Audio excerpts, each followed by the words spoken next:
नमस्कार। यूपी के 3 शहरों में अपहरण की घटनाओं से हड़कंप मच गया है। गोंडा में प्राइवेट मेडिकल कॉलेज के छात्र का अपहरण हो गया है। अपहरणकर्ताओं ने 70 लाख रुपए की डिमांड की है। वहीं गाजियाबाद में 3 साल का मासूम लापता है। अपहरण की आशंका जताई जा रही है। नोएडा में गुरुकुल से नाबालिग छात्रा के लापता होने की खबर से हाथ पांव फूले हुए हैं। देखिए ये रिपोर्ट।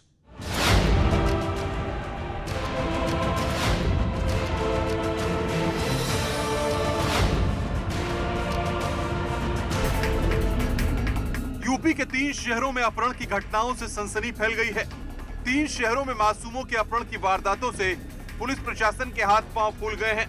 गाजियाबाद, गोंडा और नोएडा में अपहरण की जानकारी से जहां परिवार के लोग परेशान हैं, वहीं पुलिस के अधिकारी जांच पड़ताल कर सकुशल वापसी की दुहाई दे रहे हैं। सबसे पहले बात गाजियाबाद की करते हैं। गाजियाबाद में 3 साल के बच्चे के लापता होने की जानकारी सामने आई है। बताया जा रहा है कि बच्चा नाहल गांव से लापता हुआ है। साथ ही परिजनों ने अपहरण की आशंका जताई है। दरअसल परिवार के लोगों को एक सीसीटीवी में बच्चा जाता हुआ दिखाई दे रहा है। आप भी सीसीटीवी के फुटेज को देख सकते हैं, जिसमें सीसीटीवी में संदिग्ध महिला के साथ बच्चा दिखाई दे रहा है। परिवार वालों का कहना है कि ये उन्हीं का बच्चा है और इसको महिला अपहरण कर ले जा रही है। पुलिस ने फिलहाल मामले की जांच शुरू कर दी है और अपहरण का मामला भी दर्ज कर लिया है। साथ ही पुलिस ने सीसीटीवी कब्जे में लेकर आसपास के लोगों से भी पूछताछ कर टीमें गठित कर दी हैं। कोतवाली मसूरी गाजियाबाद में ग्राम नाहल से एक 3 वर्षीय बच्चे की गुमशुदगी की सूचना कल प्राप्त हुई है। बच्चे की तलाश के दौरान कुछ सीसीटीवी फुटेज देखे गए हैं, जिसमें कुछ संदिग्ध महिलाएं दिखाई पड़ी हैं। मुकदमा पंजीकृत कर लिया गया है। बच्चे की तलाश की जा रही है। इधर गोंडा के एससीपीएम मेडिकल कॉलेज में पढ़ने वाले छात्र गौरव फलदार का अपहरण हो गया है। गौरव फलदार मेडिकल कॉलेज में बीएएमएस के पहले सत्र में पढ़ाई कर रहा था। गौरव के पिता निखिल हालदार जनपद बहराइच के पयागपुर में डॉक्टर हैं और अपहरणकर्ताओं ने वारदात को अंजाम देने के बाद 70 लाख की फिरौती मांगी है। निखिल हालदार के अनुसार उनके बेटे का फोन सोमवार दोपहर 3 बजे से ही बंद था। उन्होंने बहुत प्रयास किया लेकिन बेटे से संपर्क नहीं हो पाया। जिसके बाद मंगलवार को उनके पास अपहरणकर्ताओं की तरफ से फोन आया कि अगर बेटे को सही सलामत पाना चाहते हो तो 22 जनवरी तक 70 लाख रुपए का इंतजाम कर लें। घबराए पिता ने पुलिस को सूचना दी। उसके बाद से ही पुलिस मेडिकल कॉलेज पहुंचकर सीसीटीवी की जांच करने में जुटी है और लगातार लोगों से पूछताछ कर रही है। 12 बजे हमको एक कॉल आया, फिर कहने लगा कि तेरे बेटे मेरे कब्जे में है। और तो समझ आए, फिर हम क्या 2 एक बार पूछे, फिर समझ आया क्या कह रहा हूँ, तेरे बेटे मेरे कब्जे में है और 22 तारीख तक हम फ़ोन करें कि 70 लाख रुपया इकट्ठा करके रखना। दोपहर में जब इस बारे में जानकारी मिली दूरभाष पे, उसके बाद तत्काल पुलिस टीमें सक्रिय हो गई और समस्त पहलुओं पे इसमें छानबीन चल रही है। तत्काल इसमें अभियोग पंजीकृत किया गया परिजनों की तहरीर पे और हमारी 6 टीमें इस घटना के अनावरण में लग गई हैं। हमारा पूरा प्रयास है जल्द से जल्द इस घटना का हम लोग अनावरण करेंगे। उधर नोएडा में गुरुकुल स्कूल से एक 14 साल की युवती के गायब होने का मामला सामने आया है। स्कूल प्रशासन से सूचना मिलने के बाद पुलिस युवती की तलाश में लग गई है। पूरा मामला थाना नोएडा के सेक्टर 49 क्षेत्र के सेक्टर 115 के गुरुकुल स्कूल का है। छानबीन में वहाँ के लगे सीसीटीवी फुटेज से हम लोग को दिखा है कि वहाँ से वो स्वतः निकली है। गेट में कुछ रिपेयर वर्क चल रहा था जिससे वो वहाँ से निकल गए हैं और इनकी जो रिलेटिव्स वहाँ पे, मतलब जो अपनी सगी बहन भी एक पढ़ती है और जो कजिन्स वगैरह हैं वो भी पढ़ती हैं, उन लोगों से पूछताछ की गई है और उन लोगों ने चीज़ों को एक तरह से सामान्य बताया है और क्यों गई हैं इसके बारे में भी हम लोग छानबीन कर रहे हैं और हमारी टीमें लगी हुई हैं। हम लोग बहुत जल्दी उनको रिकवर कर लेंगे। तीनों घटनाओं में पुलिस की टीमें दबिश देकर आरोपियों को पकड़ने और लापता बच्चों की तलाश में जुटी हैं। पुलिस की टीमें फुटेज के आधार पर कई एंगल से मामले की जांच कर रही हैं। Bureau report, news 18। प्रतापगढ़ में रामलीला मैदान के पास मंगलवार देर रात पुलिस और बदमाशों के बीच मुठभेड़ हो गई। इसमें पुलिस ने 90 लाख की लूट का खुलासा करते हुए 4 लुटेरों को गिरफ्तार किया है। मुठभेड़ में घायल शातिर बदमाशों ने सर्राफा व्यवसायी की दुकान में घुसकर 90 लाख की डकैती की घटना को अंजाम दिया था। इस घटना के खुलासे के लिए पुलिस लगातार कोशिश कर रही थी।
ने जब आके यहाँ चेक करने का प्रयास किया तो उन्होंने फायर किया और उसी दौरान पुलिस ने भी फायर किया, जिसमें 3 बदमाशों को गोली लगी है, एक हमारे कांस्टेबल को भी गोली लगी।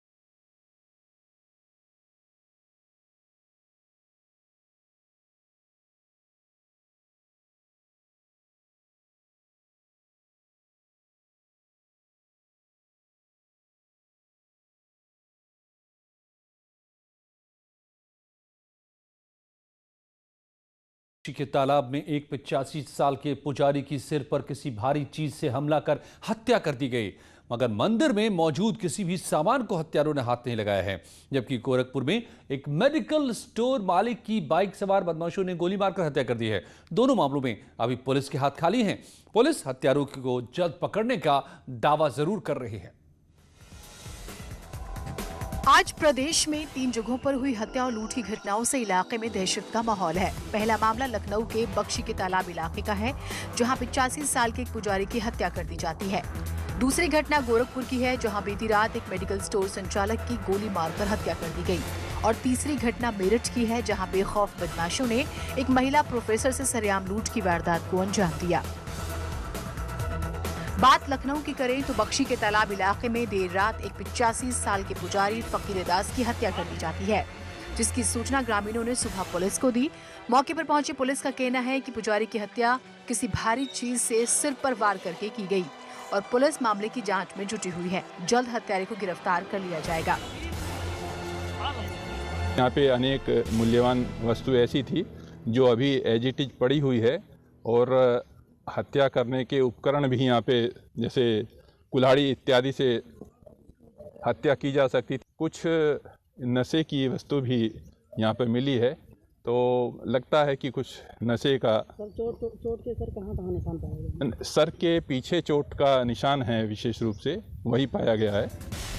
वहीं गोरखपुर में खोराबार के भैंसहा गोला मार्ग पर भी बीती रात एक मेडिकल स्टोर संचालक की गोली मारकर हत्या कर दी गई। हत्या के बाद बाइक सवार बदमाश मौके से फरार हो गए। बताया जा रहा है कि मेडिकल स्टोर संचालक राम आश्रय मौर्य अपनी दुकान बंद कर बाइक से घर लौट रहे थे, तभी बाइक सवार बदमाशों ने उनकी गोली मारकर हत्या कर दी। इसके बाद तीसरी घटना मेरठ में बेखौफ बदमाशों ने डीन कॉलेज की महिला प्रोफेसर से सरेआम लूट की वारदात को अंजाम दिया। बाइक सवार बदमाशों ने बीच बाजार में महिला का पर्स छीना और फरार हो गए। घटना से नाराज महिला और उसके परिजनों ने वारदात के बाद जमकर हंगामा किया।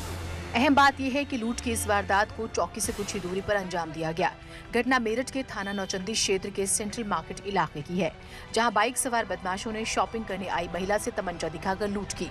महिला की माने तो पर्स में ज्वेलरी, 40,000 रुपए और मोबाइल फोन था। मेरी वाइफ यहाँ शॉपिंग करने के लिए आई थी, उसके पर्स में जो भी उसकी कुछ थोड़ा बहुत जो भी सामान होगा, पैसे भी होंगे, ज्वेलरी के, उसको कुछ सामान भी चेंज करना था। यहाँ पे वहाँ पे मेरी गाड़ी खड़ी है, ये पुलिस चौकी है और यहाँ फैंटम वाले घूम रहे हैं। यहाँ से 2 कदम की दूरी पे एक लूट होती है रिवॉल्वर के दम पे, है ना। उसने बाकायदा रिवॉल्वर दिखा करके लूट करी। मैं भाग करके, जैसे वो भागते भागते आए, मैं पहले पुलिस चौकी में गया। पुलिस चौकी में कोई भी वहाँ आदमी पुलिस वाला नहीं था। प्रदेश में हो रही इस घटनाओं पर पुलिस को लगाम लगाने के साथ ही और सतर्क रहने की जरूरत है। Bureau report, news 18 network.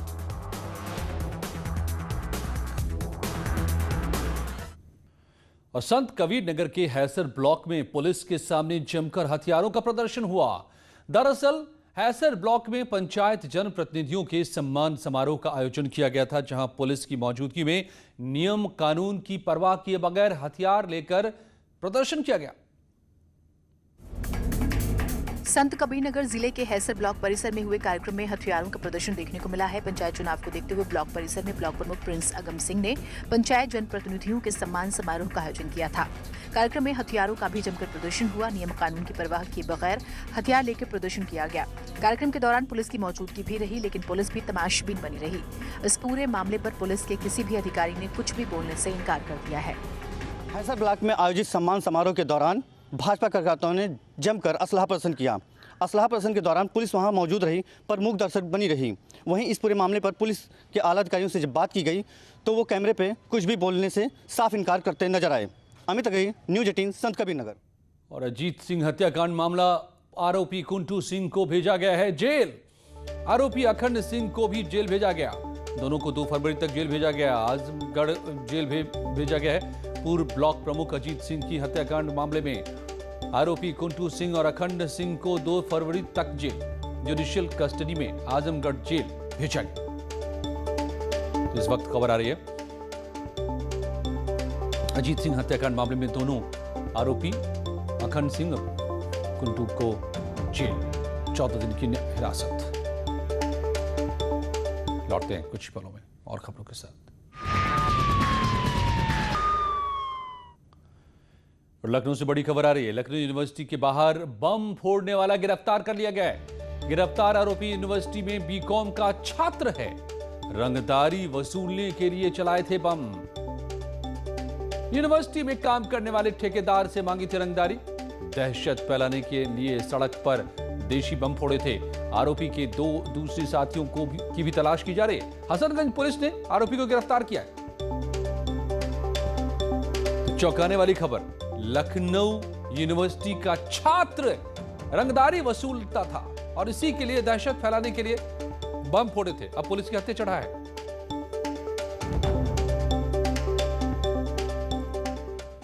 और हापुड़ से बड़ी खबर आ रही है। ठगी करने वाले 24 लोग गिरफ्तार किए गए हैं। 24 युवक युवतियों को पुलिस ने अरेस्ट किया है। लोन दिलाने के नाम पर ठगी करते थे। 500 लोगों को लगा चुके हैं चूना। लोन के फर्जी दस्तावेज, 40 फोन बरामद किए गए हैं। पिलखवा पुलिस ने कार्रवाई की है। हापुड़ से यह खबर, ठगी करने वाले 24 युवक युवतियों को गिरफ्तार किया गया है। कासगंज में सनसनीखेज मामला सामने आया है। अज्ञात महिला की निर्मम हत्या कर दी गई। महिला का शव जिला कृषि रक्षा अधिकारी कार्यालय के परिसर में मिला। महिला के शव को देखकर आशंका जताई जा रही है कि रेप के बाद हत्या की गई। हत्या की सूचना मिलने पर भारी पुलिस बल के साथ आला अधिकारी मौके पर पहुंचे। पूरे मामले की पड़ताल की जा रही है। जांच के लिए डॉग स्क्वाड की टीम को भी बुलाया गया है। इस वक्त सवाल यही कि किसने, क्यों इस महिला की इस तरह हत्या की।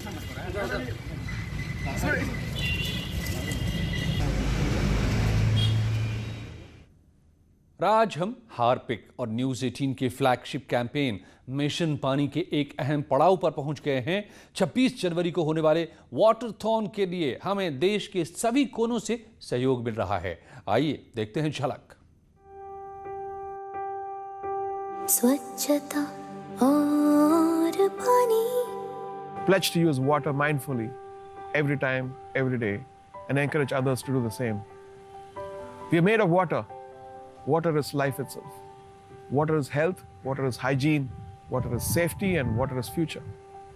I also pledge to support water conservation efforts and water equality and work towards a day no one has to struggle for water. हमको बचानी है ये जिंदगानी। भारतीय अर्थव्यवस्था के लिए आत्मनिर्भर भारत का आह्वान बेहद ही महत्वपूर्ण समय पर किया गया है। ये आह्वान भारतीयों को आत्मनिर्भर बनाने के लिए किया जा रहा है। नेटवर्क 18 की पहल और आईटीसी द्वारा प्रस्तुत स्वाभिमान भारत एक ऐसा ही इनिशिएटिव है जो आपको देश भर से ऐसे भारतीयों की कहानियां दिखाएगा जो सरकार की मदद के बिना समस्याओं का समाधान कर रहे हैं।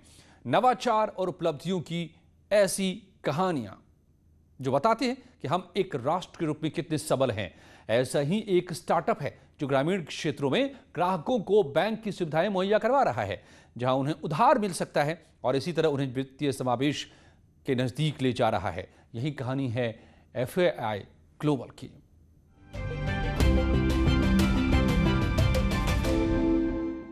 FIA ग्लोबल की स्थापना 2012 में सामाजिक और आर्थिक समावेश को स्वरूप देने के मिशन के साथ की गई थी। सह संस्थापक और CEO सीमा प्रेम कभी MIT में छात्र थे और वहीं इस स्टार्टअप के विचार ने जन्म लिया। दरअसल FIA भारत के शहरी और ग्रामीण दोनों ही इलाकों में ऐसे ग्राहकों की जरूरत के हिसाब से बहुत अलग तरह की वित्तीय सेवाएं मुहैया कराते हैं जिनके पास बैंक की सुविधा नहीं है। और FIA ग्लोबल ने अब विदेशी बाजारों में भी अपने कामकाज का विस्तार किया है। FIA is an impact fintech that is redefining the way financial services are distributed to low-income customers in South Asia. We have an AI fintech platform that aggregates, designs and delivers sachet financial products to rural customers in India and Nepal. We have one of the largest rural banking infrastructures in the country. FIA global artificial intelligence और machine learning का इस्तेमाल करके automated technology solutions मुहैया कराता है और यही इसकी खासियत है। यह लेन देन की लागत को तो कम करता ही है, साथ ही जोखिमों को भी कम करता है। FIA ग्लोबल कम आय वाले घरों में वित्तीय आत्मनिर्भरता लाने का प्रयास कर रहा है और यही है सही स्वाभिमानी रास्ता।